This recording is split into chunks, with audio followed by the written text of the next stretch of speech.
Howdy, friends. I'm Joel Empey, and welcome to another episode of Joel Empey Talks NFL. And on today's episode, we're going to look at Week 9 streaming options in fantasy football. We're going to look at Week 9 must-watch games, Week 9 suicide survivor picks if you're in one of those pools still. But on today's episode, since we're halfway through the regular season, we're going to take a look at the halfway mark power rankings as I see them, and take a bit of a look at what the playoff picture looks like right now. So this is my current power rankings after Week 8 in the NFL. I'll read out all 32 teams, and then we'll take a closer look at about 6 of these 32 teams. We'll look at, 2 teams in the top 8, 2 teams in the next 8, and then 2 teams in the next 8, and who gives a shit about the bottom 8. So we'll leave those out of it. But my number 1 team in power rankings, New England Patriots. 2, New Orleans Saints. 3, San Francisco 49ers. 4, Green Bay Packers. 5, Indianapolis Colts. 6, Kansas City Chiefs. 7, Buffalo Bills. 8, Minnesota Vikings. 9, Seattle Seahawks. 10, Dallas Cowboys. 11, Houston Texans. 12, Baltimore Ravens. 13, Carolina Panthers. 14, Philadelphia Eagles. 15, Detroit Lions. 16, Los Angeles Rams. 17, Jacksonville Jaguars. 18, Tennessee Titans. 19, Oakland Raiders. 20, Chicago Bears. 21, Denver Broncos. 22, Cleveland Browns. 23, Pittsburgh Steelers. 24, Arizona Cardinals. 25, LA Chargers. 26, Tampa Bay Buccaneers. 27, New York Giants. 28, Atlanta Falcons. 29, New York Jets. 30, Washington Redskins. 31, Cincinnati Bengals. And 32, my Miami Dolphins. So one team I wanted to take a bit of a deeper look at is my number 3 ranked San Francisco 49ers. And I borderline even want to put them at 2. I just put the Saints a little bit ahead of them with Drew Brees coming back and, how good their defense has been in their 5-0 stretch when they had Teddy Bridgewater at quarterback. Anyways, that's enough about the Saints. The Niners at 3. The interesting thing about the Niners, besides the fact that they give up the fewest yards per game defensively, fewest passing yards per game defensively, they're also first in the NFL in rushing attempts, even though they have a game less, like they've already had their bye, than some teams, and they're second in yards per game rushing, only behind Baltimore. So they can run the ball extremely well offensively. That's their bread and butter. That's their MO. That's what they do. Everything is based off of the power run. They run counters off of the power run. They run play action off of the power run. They do everything is predicated on the power run in their offense. But the interesting thing is, just a few years ago, think about why Kyle Shanahan is the head coach of the San Francisco 49ers. It's because he got Matt Ryan to an MVP level season. Matt Ryan won the MVP, right? And what was that offense like? That offense was dynamic. It was run and shoot. It was, it was short passes. It was deep passes. It was, rotating Coleman and Freeman, getting both running backs healthy workloads, getting Julio Jones healthy workloads. The point is, it was a really dynamic, primarily passing offense. And now he's using such a meat and potatoes, just purely power run offense. I really feel like the Niners in their back pocket have a plethora of passing attacks that they haven't had to wheel out yet. Like no team has made them have to go deeper into their playbook. Like if play 1 and play 2 and play 3 work, why do you have to go to play 4, play 20, play 30 in their playbook? They're basically dominating with a fraction of their playbook. So imagine if San Francisco can open up their playbook. Jimmy Garoppolo has shown he can throw for 300 yards consistently in football games. He's done it in the past. They just got Emmanuel Sanders, his first quarter on the team, he scores a touchdown.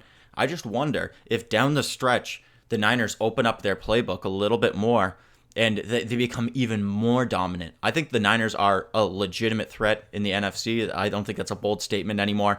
I'll have you know on my quarter season power rankings, you can go back and look. After week 4, I did my quarter season power rankings. This is my half season power rankings. I had the Niners above the Rams, above the Seahawks at my quarter season. So I've been on the Niners train since week 2 or week 3 this year. I really love watching them play. They're probably my favorite team to watch this year, with the Dolphins being so trash. So that's my preamble on the number 3 Niners. Now, the second team I wanted to talk about in the top 8 is the number 5 ranked Indianapolis Colts. I think the Colts are the second best team in the AFC. I said it before their game this past week against the Broncos, and even though it was a less than impressive performance against the Broncos, I think the Broncos are an underrated team to begin with, and they're a hard team to look good against, and especially a team like the Colts. But I think the Colts are extremely well built to beat the higher flying, better teams in the league. I actually think they're kind of better built to beat those better teams than they are to beat a team like the Broncos, who's just kind of designed to make you look bad. Jacoby Brissett right now, in my opinion, is a top 5 MVP candidate. And, you know, he only got the job, the starting quarterback job 16 days before the season. Now, of course, the Colts didn't have the most impressive win this past weekend, but look at their 2 games before that. You know, 2 games ago, three weeks ago, they beat the Chiefs, who the Chiefs were, you know, with Patrick Mahomes, were without a doubt the number 2 team, if not even maybe the number 1 team in the AFC in everybody's minds. And the Colts took them out. And then the Colts took out the Texans, who everybody thought was probably the number 2 team after the Chiefs dropped games to the Colts and then dropped another game to the Texans. Everybody thought the Texans were the number 2 team in the AFC. Then the Colts dropped them. So the Colts have basically taken down the 2 consensus runner-ups. So the Colts, in my opinion, have now earned that spot, especially with the Bills losing yesterday. If the Bills would have won and beat the Eagles yesterday, it would have been debatable that the Bills are the second best team and just unfortunately are stuck in the same division as the best team. So the best they can do is the 5 seed in the playoffs, which really sucks for them. But besides Brissett, Darius Leonard is, you know, one of the best middle linebackers in the league, and having him back has been huge for the Colts these past couple of games. The Colts maybe have the best O-line in the entire NFL. You know, Marlon Mack, phenomenal running back. He's having a great year. And I just feel like this Colts defense, with Marlon Mack running the ball behind a stellar offensive line and Jacoby Brissett managing the game, I feel like they're a real contender in the AFC. The Colts have a legit shot at the Super Bowl this year. The next team I'm going to take a bit of a deeper look at is the Carolina Panthers.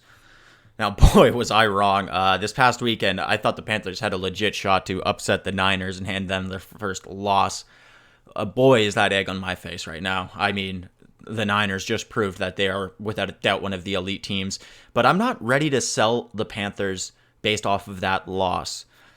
I still think that the Panthers have an outside chance of being able to take down either the Seahawks or the Vikings for one of those wild card positions. They're probably the only team, to be honest, that I think in the the NFC has a real chance at dethroning one of those 2 wild card teams.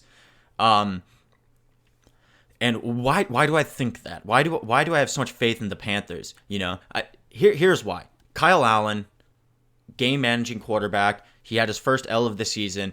I think that he's the guy that they should stick with moving forward. I don't think Cam Newton is the answer there. I think that a game-managing quarterback with Christian McCaffrey, who is, in my opinion, the best player in the NFL right now, the most entertaining player in the NFL right now. And I understand every position is so different, so it's hard to say the best player in the NFL. But I really think that's what CMC is right now. When you watch him, he's the best player out there. You know, and the Panthers' pass D is excellent. They're fifth best in passing yards per game allowed, and they have the second most sacks on the season, only behind the Patriots. So they get after the quarterback. They know how to cover on the back end as well. They have a really good defense. Then Christian McCaffrey, MVP caliber candidate, running through their offense. As long as CMC can stay healthy and their pass rushers can stay healthy, I think that the Panthers have a real chance to be able to dethrone either the Seahawks or the Vikings for that wild card spot. And I think the Panthers are a good team, underrated. Don't let this bad loss to the Niners fool you. I think the Panthers are going to give everybody a hard time. Now let's talk about the Philadelphia Eagles, who are 14th in my power rankings. The Eagles are another team. They're the only team, outside the playoffs right now that I see in the NFC, I should say, that I see having a real legitimate chance of being able to knock out the Cowboys, and win their division and make the playoffs. I think that the 6 teams that are in the NFC, this is the way that I should have said that. I think the 6 teams that are in the NFC playoffs right now are probably all going to make it. I think the Panthers have an outside chance of being able to dethrone one of those 2 wildcard teams, like I just said. But besides that, I think all the division leaders have pretty much cemented their spots as division leaders, except for the Dallas Cowboys. I think the Eagles have a chance at catching the Cowboys and being able to win the NFC East and sneak into the playoffs. The Eagles have an excellent football team. Excellent everywhere except for their secondary. That is the one downfall of the team, and it is destroying them. If they can shore up that secondary, if they can make a trade or two, they can trade the Dolphins for Rashad Jones and, get some other help at corner. Like, they could be a legitimate Super Bowl contender. They would be, if they can make it into the playoffs, they will be a legit dark horse to be able to go all the way. Imagine an Eagles-Patriots Super Bowl rematch. That'd be amazing. The Eagles put up 31 points this past weekend against the Buffalo Bills, who have been an elite defense this year, one of the best defenses in the league. A team that everybody's been scared of that defense so far this year. The Eagles put up 31 against them, and I think the Eagles showed what they can do when they play an inaccurate passer, because an inaccurate passer can't expose the one weakness of their team, the secondary. Of course, it was raining and blah, blah, blah, blah, blah, terrible weather. But the one major weakness on the team is their secondary. So you saw what happens when they play a team that can't expose that secondary, because they don't have an accurate passer. And the Eagles dominated. So if they could just get help in that secondary, so accurate passers don't have as easy of a time, I think the Eagles are a legit Super Bowl contender. And I think that I would be worried if I was a playoff team and the Eagles are in the playoffs. The Jacksonville Jaguars are ranked 17 in my power rankings, but I think that they could make the push to make the playoffs in the NFL this year. I really believe strongly that the top 4, the division winners in the AFC playoff race right now, and then the Buffalo Bills in that 5th seed, have all but locked up those 5 positions, even though we're only halfway through the year. I really feel like that the people who have playoff spots right now have commanding holds on those spots generally throughout the NFL. But I think that 6th seed that the Texans currently hold, I think that is very much up for grabs, especially with J.J. Watt going down for the year now. J.J. Watt's gone. Jadeveon Clowney's gone. That Houston Texans defense is not intimidating anymore. So, and their offensive line in Houston is not very good. So there's a lot to be attacked there. And I think Jacksonville might be the team to be able to sneakily take that 6th spot. Some people think that the Jacksonville defense isn't the same. Sure, they're not what they were 2 years ago, and losing Jalen Ramsey hurts, but they're still a top 12 defense overall. If you look at, yards per game, which is, I guess the best metric to look at where defense ranks. So they're still a top 12 defense, and they're 3rd in sacks, behind, who was it? The Patriots and, who was the other team? The Panthers. Panthers are 2nd, right? So they're still they're 3rd in sacks. Saxonville is still alive, right? Minshew is probably the offensive rookie of the year, with DJ Chark, who's maybe also debatably he's up there for sure for offensive rookie of the year. Fournette is running wild on that offense right now. That Minshew magic just gives them a little bit of an edge offensively, and that defense is still intact. They're still doing well. Texans losing J.J. Watt. I feel like the Jaguars might, in the second half of the season here, put together a run to where they can take that 6th AFC playoff spot. I don't know if I like them at all, if they can make the playoffs, but it'd be sure fun to watch Minshew, live up to the spectacle of his name a little bit and be able to lead this team to the playoffs as a rookie. And the last team I'm going to really talk about is the Denver Broncos. I said earlier, they're a much, much better football team than they're being given credit for right now. They've lost 3 games by 2 points. They've lost 3 games by 2 points, less than field goals, against the Bears, the Jaguars, and the Colts. The Bears at the time, were still the Bears. They were still the Bears D. The Bears have been, steadily going down. When the Broncos played them, it was week 2 or week 3. Like the Bears were still the Bears, and then the Colts just beat the Texans and the Chiefs, and they were only narrowly got the victory over the Broncos just by 2 points again. Of course, Vinatieri missed a couple kicks, and that would have made the scoreline a little bit differently. But still, the Broncos are right there against some very good teams. They've only given up 6 passing touchdowns all season. 8 games. They've only given up 6 passing touchdowns. Their main problem is that they just don't have really good run stoppers on the D line. They need better run stoppers in the center of that D line, and then they need to lean on their running backs offensively, which they kind of do right now already. I think they could be a real playoff team next year. They've just given up too many close losses this year, but I'm encouraged by the Broncos. They're actually a much better football team than they're being given credit for. So let's just take a bit of a deeper look at the current playoff standings and forecast, if you will, how I think the playoffs are going to look when we get there at the end of the regular season. So I think obviously the Patriots are favorites to finish as the number 1 seed. I think that's extremely likely.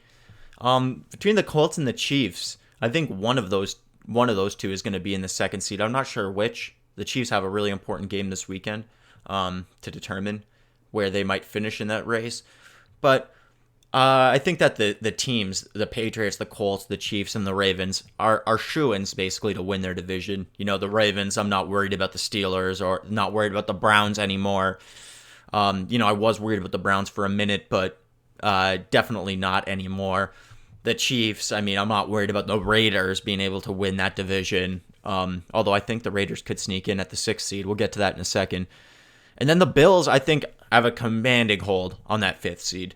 The Bills are debatably the 2nd best team in the AFC. Definitely, I would say top 4. I think Patriots, Colts, Chiefs, and Bills are the top 4 best teams in the AFC for sure. But the Bills are just, stuck behind the Patriots. If the Bills played in the AFC South, with the Colts, or obviously they would never play in the South because they're such a northern team. But if they played, in the division with the Colts or the Chiefs or the Ravens, I would probably favor the Bills to win the division. But they're kind of snake bitten, being in the Patriots division. So I think those 5 teams are pretty well locked in. I think the Patriots at 1, the Ravens at 4, and the Colts and the Chiefs could swap at 2, 3. And the Bills are going to be there hard at 5. And then that 6th spot, I think it's really up for grabs. That AFC South is just, I think that all 4 of those teams are pretty good, man. Like, any of them can do it. So I really think that the Jaguars have the best chance at dethroning the Texans and taking that spot. But I think the Titans have a real chance too. Tannehill's definitely bringing a little bit of a better option for the Titans at quarterback. He's throwing the ball more competently. We're reminded that the Titans actually have an amazing wide receiver core. Now, Tannehill's not the guy to take full advantage of that, but he can take some advantage of that, a lot more than Mariota, that's for sure. Derrick Henry is a beast. He's still a workhorse of a running back. And then their defense is very stout and very difficult to score on. So the Titans are right there in the mix as well. I think that they're just a hair behind the Jaguars, in my opinion. And then the Raiders. A lot of people want to give the Raiders shit and pretend that they're not a very good team and stuff. But, the Raiders lost by a hair against the Texans yesterday. Deshaun Watson made maybe the most heroic play, I've seen in years in the NFL, throwing a touchdown after getting kicked in the eyeball. And that's what the Texans had to do to beat the Raiders. And then think, the Raiders beat the Colts in Indianapolis. The Raiders beat the Bears. Sure, the Bears aren't as feared as they used to be, but that's still a legit win. They beat the Broncos, who, as I was saying, are a much better team than they're being given credit for. The Raiders are a legit, not a bad team, man. They can do some stuff pretty well, and I think that they're a dark horse to be able to get that 6th seed. I think it's going to be one of those AFC South teams. It's either going to be, the Texans, the Titans, or the Jaguars, or sneakily, it could be the Raiders, man. Now, looking at the NFC playoff picture, I really feel like the 6 teams that are currently in there, with the one exception of the Cowboys and the Eagles, I feel like could swap. I really feel like those 6 teams that are already in position are going to be the same teams that are there at the end of the year. Now, these top 3 teams, the Niners, the Saints, and the Packers, any of those teams could be the number 1 seed, number 2, number 3 seed. So that's going to be an interesting matchup because obviously being one of those top 2 seeds and getting that coveted wild card bye week is so important for the playoff race, right? Getting that extra week of rest, and you just get an extra week of watching film on your opponents. It's so huge. So that's going to be the interesting part of the NFC playoff race, in my opinion, since I think these 6 teams are pretty well in line to be the playoff teams. Now, as I said, the one team that I'm not feeling super confident about, could go either way, is the Cowboys and the Eagles. If the Eagles can just shore up that secondary and start playing football the way that they can, I think that the Eagles could or will run away with this division. If they can't shore up that secondary, I expect the Cowboys to be able to win. So this next short period of time up until the trade deadline is going to be huge for the Eagles, because that player that's going to fix the Eagles secondary isn't available in free agency, obviously. That player is rostered on an NFL team right now, and the Eagles have to make a trade for him. The Eagles, they like to make trades as it is. They got to make a trade for somebody in the secondary. But as it is right now, I think the AFC and NFC playoff pictures are going to look pretty similar to the way that they are currently. Patriots 1 seed in the AFC, Colts, Chiefs, Ravens, Bills, and then that 6 seed is wide open. Texans, Jaguars, Titans, Raiders are all competing for it. The NFC, got the Niners, the Saints, the Packers, the Cowboys. That 4th position is available for the Eagles to fight for. And then I just don't see the Seahawks choking with Russell Wilson. He's so clutch. He's playing MVP caliber football this year. And the Vikings, man, they've been playing really, really well lately. It's been a little bit of easier competition for them. I don't like the Vikings in the big important games, but luckily they don't have to play too many of those in the regular season. So they should be able to win enough games in the regular season to earn themselves the chance in the playoffs. Now, once they make the playoffs and they have a bunch of big games in front of them, I don't know if I like the Vikings odds to beat anybody. I think the Panthers have an outside chance as well of maybe being able to dethrone the Vikings if the Vikings choke. Maybe the Seahawks, because the Seahawks really aren't that great of a team. Russell Wilson's just willing them to win. But anyways, that's the current state of the NFL playoff picture, AFC and NFC. That's my thoughts on it. And now let's get to must-watch games in Week 9. My number 1 must-watch game for Week 9 is the Texans and the Jaguars. I've already talked about it quite a bit, that I think the Jaguars are the team that has the best chance to dethrone the Texans from that 6th seed in the AFC playoff picture right now. The Texans have lost J.J. Watt. Obviously, they traded away Clowney before the year started, so they're not the same kind of team at all anymore. That O-line is not very good against a Saxonville defense. This is a huge game for AFC playoff implications, and this is the Jacksonville's chance to tie the Texans in the playoff race currently. So this is a huge game, tons of playoff implications on the line, and this is my must-watch game for the weekend. My number 2 must-watch game for Week 9 is the Chiefs and the Vikings. Vikings are going to Kansas City to take on the Chiefs, who just took the Packers all the way to the end of the game, and that was the Chiefs playing with Matt Moore at quarterback. If Patrick Mahomes is in, I like the Chiefs' chances to win this game a lot. If Patrick Mahomes isn't in, I definitely like the Vikings' chances, but either way, I actually think it's going to be a good competitive game. The Chiefs have lost 3 of their last 4. They cannot afford to make it 4 of their last 5 if they want any chance at being able to fight with the Colts for that 2 seed in the AFC playoff race. Now the gains are really starting to matter. What a win does for your team and what a loss does for your team for the rest of the year is going to be extremely evident. So this is a must-win game for the Chiefs. Now my third and final must-watch game for Week 9 is the Ravens and the Patriots. The Patriots have the fewest rushes per game attempted against them at just 18.5. Now the Ravens run the second most rushes per game at 36.9, nearly 37 rushes per game on average. So I always have wondered, or not always, but this season I've really wondered what would happen if a team could really commit to the run against the Patriots. Patriots just, their pass D is, you can't throw the ball against them. Nobody can do it. You just can't do it. It's impossible. The pass rush is too good. The secondary is too good. The scheme is too good. It can't be done.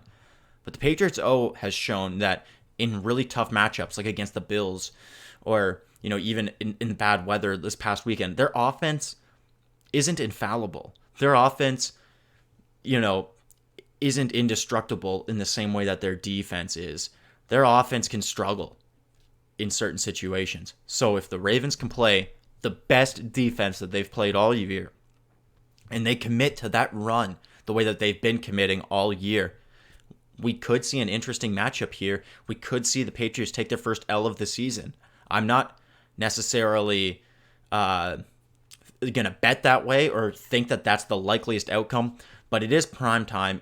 It is in Baltimore. The Ravens, they're going to be up for this one. If they can play their best defense and they can commit to the run, they have a chance to win this game. And that's their MO for their team. So it is possible. I'm really looking forward to this game. It's in prime time, so we're all going to get to enjoy it. That's going to be my number 3 must-watch game for Week 9. My top suicide survivor locks of the week. This doesn't need a ton of analysis and explanation behind it. These are all pretty obvious ones because they're locks of the week, right? So Bills over the Redskins. Lock that one up. That's number 1. Packers over the Chargers. Guaranteed. The Chargers are not a good football team anymore. Packers are playing the best that they've played all year. Cowboys over the Giants. Obviously, the Cowboys had the rough loss to the Jets a couple of weeks ago, so upset potential is there. But I think the Cowboys should handle the Giants pretty easily. And Jets over Miami will be my 4th pick. That's one that, I'm just picking anybody who's playing Miami. I think that the Jets are competent with Le'Veon Bell. I think Adam Gase coaching against the Dolphins. He's going to know a little bit about our personnel and whatnot. What's remaining of our personnel, I should say. The Dolphins are clearly in tank mode. Even though the Jets aren't much better, I'll take anybody against the Dolphins. Looking at best available streaming options for Week 9, let's start at the quarterback position. My number 1 quarterback streaming option is Derek Carr. Obviously, Derek Carr, not the sexiest option, but he had a great week this past week. Darren Waller, one of the best tight ends in football, has been so consistent. Derek Carr's been the guy who's slinging the rock to him. Tyrell Williams is back. He had a big second half yesterday. And then the Lions recently have been quite terrible against quarterbacks, to be frank.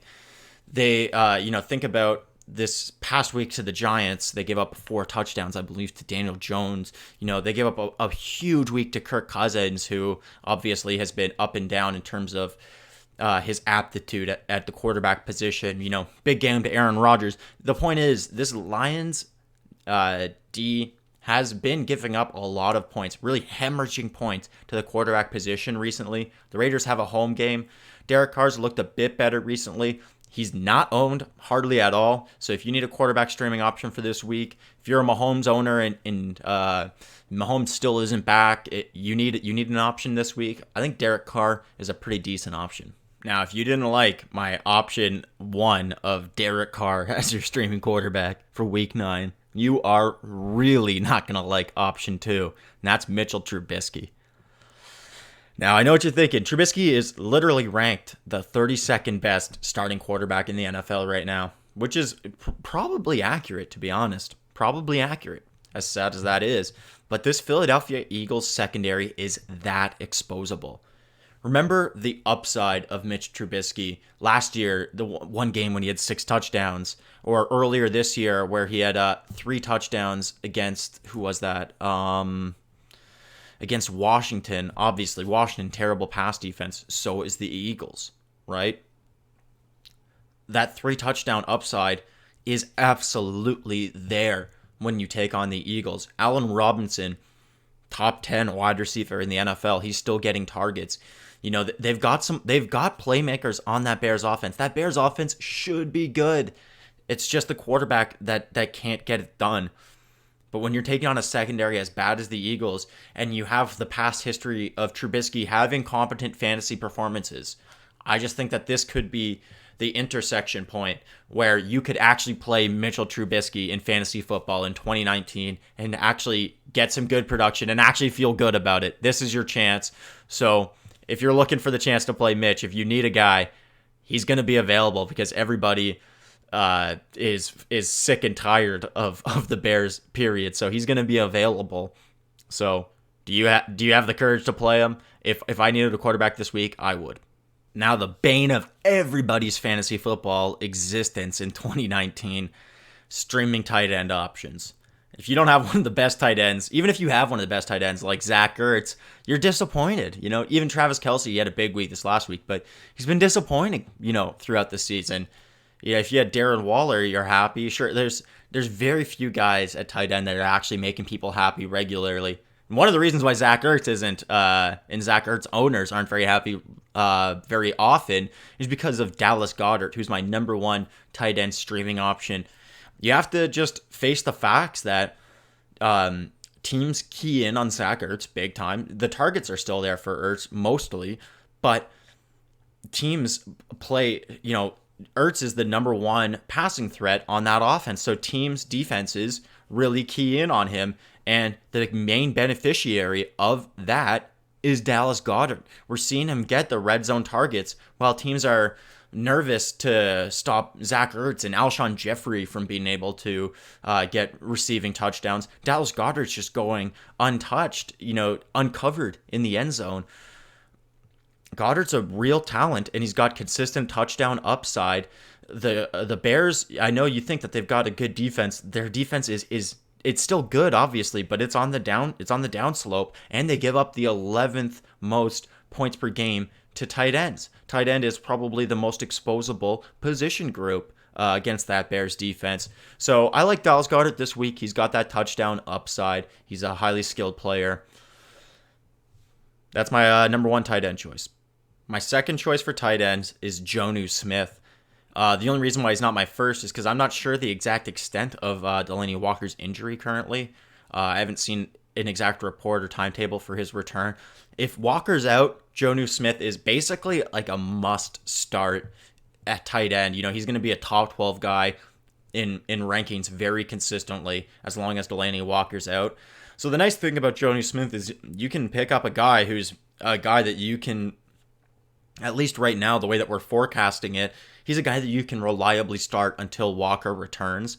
So having that kind of stability is really nice. So Jonnu Smith is another guy who's really worth targeting at the tight end position. Now let's look at streaming DSTs, and then let's get the hell out of here. My number 1 DST for this week's streaming is the Dallas Cowboys. Now, the Cowboys are a bit of an obvious one, and they're a team that generally this season has been over 50% owned. So I stay away from anybody that's over 50% owned in any of these type of waiver wire segments. But because Dallas was just on bye this past week, they're not very highly owned. So you have a decent chance to be able to go out Dallas and get Dallas, who is playing the New York Giants. Dallas should be a top 5 defense this week, which is huge value to get off of the waiver wire, right?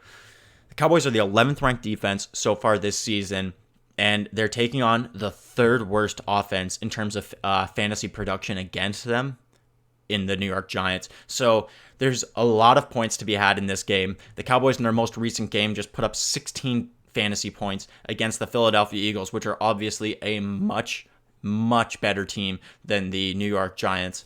So there should be a lot of points to be had for the Dallas Cowboys this weekend.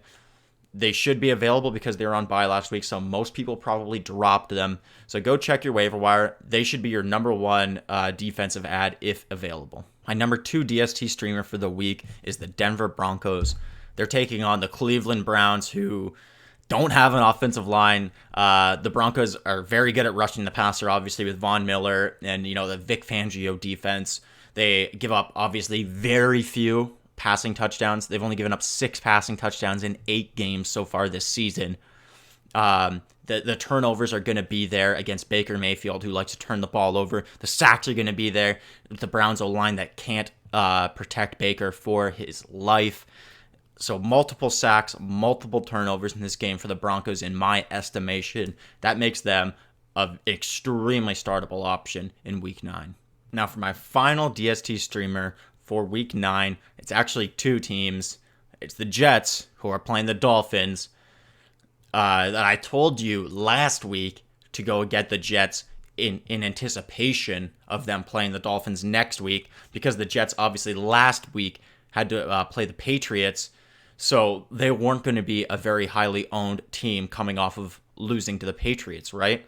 So you should have gone and got the Jets in anticipation that in this next upcoming week that they're playing the Dolphins, which is why I'm saying the Jets and the Colts, because the Colts have the Steelers this upcoming week, which is actually not that bad of a matchup. Particularly the Colts have a pretty good defense. The Steelers haven't really been able to generate a ton of offense since this whole season, really. But then the week after this upcoming week, the Colts take on the Dolphins. So I'm saying you should be trying to attack the Dolphins 2 weeks in advance. You're probably already too late to get the Jets, so get the Colts. Play them against the Steelers. That's an okay matchup. It's not a great matchup, but then the following week, you're going to have week-winning upside in your defense when they take on the Dolphins.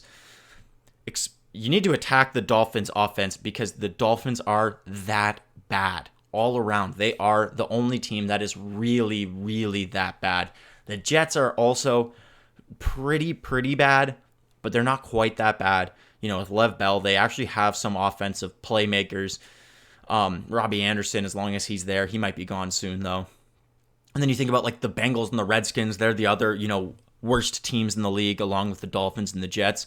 But the Redskins, if they have Case Keenum in, not that bad of an offense. And the Bengals, not that bad of an offense. So you can't attack them with a DST in the same kind of way that you can attack the Dolphins. The Dolphins are a team that is ripe for attacking. It's just week winning upside every single time you can play a DST against the Dolphins. So start banking teams 2 weeks in advance if you have to. Get the Colts and then look at who plays the Dolphins after the Colts, and next week try to get that defense. Just try to always stay 1 week ahead of it, and you might be a fantasy champion. So that does it for this episode of Joel Empey Talks NFL. I want to thank you for watching. Please like the video if you did enjoy it. Please subscribe to my channel. That's one of the best things that you can do to try to support me is subscribe to my channel, spread my channel around, share it so other people can subscribe. And comment below anything you have to say about the current state of the NFL, the playoff picture, my power rankings, whatever. Just let me know. Follow me on Twitter. That'll be in the description box below, and you can see it here as well at Empey Talks on Twitter. And until next time, cheers, friends.